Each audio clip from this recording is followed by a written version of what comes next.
Check fuel level. Heater should be placed in position with the front of the heater angled slightly down towards the hitch.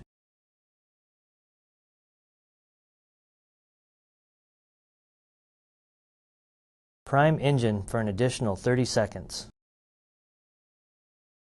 Make sure heater is in the off or off reset position.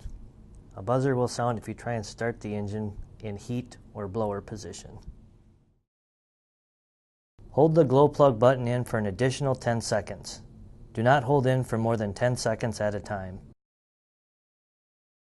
While holding the glow plug button in, turn the start switch clockwise to crank until engine starts. Engine will not crank for more than 15 seconds. If engine fails to start after several attempts, please contact our service department at 1-800-218-4642.